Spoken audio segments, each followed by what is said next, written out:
এক অদ্ভুত রাজনৈতিক পালাবদলের ছবি ধরা পড়ছে রাজ্যের প্রশাসনিক দপ্তরগুলোতে। এতদিন প্রত্যেকটা সরকারি অফিসের দেওয়ালে মমতা ব্যানার্জির ছবি টানানো থাকতো, তবে সরকার বদলাতে সরিয়ে ফেলা হচ্ছে সেই সমস্ত ছবি, আর সেই জায়গায় লাগানো হচ্ছে প্রধানমন্ত্রী নরেন্দ্র মোদীর ছবি। এই তা নিয়েই রাজনৈতিক মহলে শুরু হয়েছে জল্পনা। তাহলে কি সত্যিই বাংলার রাজনীতিতে নতুন অধ্যায়ের সূচনা হয়ে গেল? রাজ্যের সাম্প্রতিক রাজনৈতিক পরিবর্তনের পর থেকেই প্রশাসনিক স্তরে একের পর এক বদলের ছবি সামনে এসেছে। ভয় আউট, ভরসা ইন, এই বার্তাকেই সামনে রেখে এবার সরকারি দপ্তরগুলোতেও বড় পরিবর্তনের দাবি তুলেছে বিজেপি নেতৃত্ব। আর সেই আবহেই এবার আলোচনার কেন্দ্রবিন্দুতে বীরভূম জেলার বিভিন্ন সরকারি দপ্তরে সরিয়ে ফেলা হলো প্রাক্তন মুখ্যমন্ত্রী মমতা ব্যানার্জির ছবি। তার পরিবর্তে টানানো হলো দেশের প্রধানমন্ত্রী নরেন্দ্র মোদীর ছবি। এই ঘটনাকে ঘিরে ইতিমধ্যেই জোর রাজনৈতিক তরজা শুরু হয়েছে রাজ্য রাজনীতিতে। এক ঝলকে দেখাবো সেই ভিডিও আপনাদের।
ছবি দেখালাম আপনাদের। বিজেপির বীরভূম জেলা সভাপতি উদয় শঙ্কর ব্যানার্জি সহ জেলা বিজেপি নেতৃত্বের উদ্যোগে এই পরিবর্তনের কাজ শুরু হয়। প্রথমে বিভিন্ন প্রশাসনিক স্তরে এই ছবি বদলের ঘটনা সামনে এলেও পরে তা পৌঁছে যায় গুরুত্বপূর্ণ সরকারি দপ্তরেও। সবথেকে বেশি চর্চা এসেছে সিউড়ি পুরসভা এবং বীরভূম জেলা পরিষদের সভাধিপতির দপ্তর। সেখানে এতদিন যে জায়গায় মমতা ব্যানার্জির ছবি ছিল, সেই জায়গায় এখন দেখা যাচ্ছে প্রধানমন্ত্রী নরেন্দ্র মোদীর ছবি। জেলা পরিষদের সভাধিপতি কাজল শেখের দপ্তরের ভিতরেও একই ছবি ধরা পড়েছে। আর এ বিষয়ে বিজেপির পক্ষ থেকে ঠিক কী প্রতিক্রিয়া দেওয়া হয়েছে একবার শোনাই আপনাদের। মূল বক্তব্য হচ্ছে, যে সমস্ত আধিকারিকরা পঞ্চায়েতের সেক্রেটারি, জেলা পরিষদের যে সমস্ত আধিকারিকরা আছেন বা মিউনিসিপ্যালিটির যে সমস্ত ইও, তারা এখনও বুঝতেই পারছে না যে তৃণমূলটা সরে গেছে। তৃণমূলের চশমা পরে তারা এখনও আছেন। আমাদের কর্মসূচি বলতে সেরকম কোনো কর্মসূচি ছিল না। আমরা শুধু ওনাদেরকে একবার অ্যালার্ট করতে এসেছিলাম এবং সাথে সাথে বিভিন্ন দপ্তরে গিয়ে যেটা দেখলাম, বিশেষ করে জেলা পরিষদ, যে কতটা তৃণমূলের ঘুঘুর বাসা ছিল। যে এমসিসি চলছিল, সেই এমসিসি চলাকালীনও জেলার সভাধিপতির চেম্বারে মুখ্যমন্ত্রীর ছবি। আমরা এগুলো সমস্ত ছবি সরা করালাম। বাকি আমাদের মুখ্যমন্ত্রী, বাংলার মুখ্যমন্ত্রী, ওনার ছবি সহ দেশের প্রধানমন্ত্রী এবং সর্বোপরি ভারত মাতার ছবি আমরা চেম্বারে কিছু জায়গায় আমরা লাগালাম। বাকি লাগাবার জন্য আগ্রহ করলাম। বাকি দু একদিনের মধ্যে ওনারা আশ্বস্ত করলাম, দু একদিনের মধ্যে। আজকে যেহেতু আজ থেকে সরকারটা শুরু হয়েছে, ভারতীয় জনতা পার্টির নেতৃত্বে মানুষের সরকার, তো সেই জন্য ওনারা আশ্বস্ত করলেন দু একদিনের মতো সবগুলোই। দেখুন, জেলার আজকে জেলার সমস্ত পঞ্চায়েত সমিতি, জেলা পরিষদ, মিউনিসিপ্যালিটি, প্রত্যেকটা জায়গায় আমাদের কার্যকর্তারা সুশৃঙ্খলভাবে যাচ্ছে। কিছু জায়গায় লাগাচ্ছেন, কিছু জায়গায় লাগাবেন। বিগত দিনে আপনি এসেছেন যে পঞ্চায়েত এবং পুরসভাগুলোতে ফ্রি এবং ফেয়ার ইলেকশন হয়নি।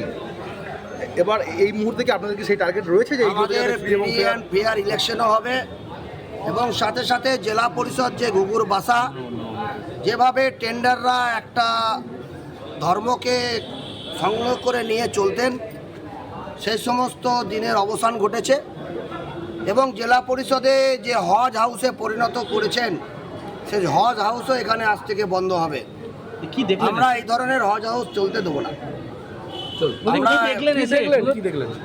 দেখুন, কোনো সরকারি প্রতিষ্ঠানে কোনো ধর্মের কিছু থাকার কথা নয়, তা সত্ত্বেও দুর্ভাগ্যের বিষয় এখানে সভাধিপতির নেতৃত্বে এই ধরনের কার্যকলাপ চলেছে। আমরা জানি সমস্ত যুগের অবসান ঘটেছে, সনাতনী সমাজের জয় হয়েছে। বলছি উদয়দা, কোথাও কোনো বাধার সম্মুখীন হতে হয়েছে কি, মানে এই ছবি পরিবর্তন করতে গিয়ে বা কোথাও না কোনো না, সমস্যা কোনো হয়েছে? জায়গায় কোনোরূপ কোনো বাধা সৃষ্টি হওয়ার কোনো কথাই নেই বা হয়ও না। বিজেপির জেলা সভাপতি উদয়শঙ্কর ব্যানার্জির বক্তব্য আপনাদের শোনাচ্ছিলাম। এই ঘটনাকে কেন্দ্র করে রাজনৈতিক চাপানোতর কিন্তু আরও তীব্র হয়েছে। তৃণমূল কংগ্রেসের পরাজিত প্রার্থী উজ্জ্বল চ্যাটার্জি এই নিয়ে নিজেদের বক্তব্য পেশ করেছেন।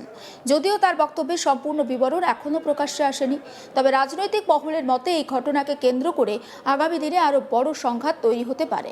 তবে উজ্জ্বল চ্যাটার্জি জানিয়েছেন, অফিসে মাননীয় মুখ্যমন্ত্রীর ছবি থাকবে বলে তিনি আশ্বস্ত করেছেন। একবার তৃণমূলের পরাজিত প্রার্থী উজ্জ্বল চ্যাটার্জির বক্তব্যটা শুনে নিন। একটা ছবি আমাদের পৌরসভার চেম্বারে লাগানো হলো, আর মাননীয় দেশের প্রধানমন্ত্রী একটা ছবি এখানে লাগানো হলো। এইটা বিজেপির তরফ থেকে যদি আমাকে আগে থেকে জানতো, আমি একটু দিঘিতে অফিসে আগে আসতাম। এটা অস্বাভাবিক কিছু নয়। ওরা একটা প্রশ্ন করেছিল রাজ্য মুখ্যমন্ত্রীর ছবি। আমার আগামী দিন আমাদের রাজ্যের যত সরকারি দপ্তর আছে, এমনকি পৌর দপ্তর থেকে এমন করে সব দপ্তর আমাদের মাননীয় মুখ্যমন্ত্রী ছবি কিন্তু আসতে এইটাই ব্যাপার। আর একটা ওনাদের তরফ থেকে এটা বললো, আপনাদের যে পরিষেবা সেটা যেন ব্যাহত না হয় আপনি দেখবেন। তো আমি এসডিওর সঙ্গে যে চার্জ নিয়েছি কথা দিয়েছিলাম, বিশেষ করে 3টে পরিষেবায় জল, লাইট এবং পরিষ্কার পরিচ্ছন্ন। ওনারা আশ্বাস দিচ্ছে যে আপনি পরিষেবা যতদিন না ভোট চেঞ্জ হচ্ছে বা আগামী ভোট হচ্ছে আপনি সেভাবে চালান। যদিও সদ্য প্রাক্তন মুখ্যমন্ত্রী মমতা ব্যানার্জি এখনও এই বিষয়টা নিয়ে কোনো প্রতিক্রিয়া দেননি। তার নিজস্ব ফেসবুক কিংবা এক্স অ্যাকাউন্টেও এ নিয়ে কোনো মন্তব্য দেখা যায়নি। শুধু তাই নয়, রাজনৈতিক মহলের দাবি তিনি এখনও আনুষ্ঠানিকভাবে পদত্যাগও করেননি। এদিকে সাংবিধানিক প্রক্রিয়া মেনেই রাজ্যপাল 174 ধারায় মমতা ব্যানার্জির মন্ত্রিসভা ভেঙে দেন বলে সূত্রে খবর। এরপরই নতুন সরকার গঠনের পথে এগিয়ে যায় রাজ্য। মুখ্যমন্ত্রী পদে শপথ গ্রহণ করেছেন শুভেন্দু অধিকারী, আর তারপর থেকেই রাজ্যের প্রশাসনিক স্তরে একের পর এক পরিবর্তন। আমি আরও একবার দেখাবো মমতা ব্যানার্জির ছবি সরিয়ে সেখানে প্রধানমন্ত্রীর ছবি লাগানো হচ্ছে সেই ভিডিওটা।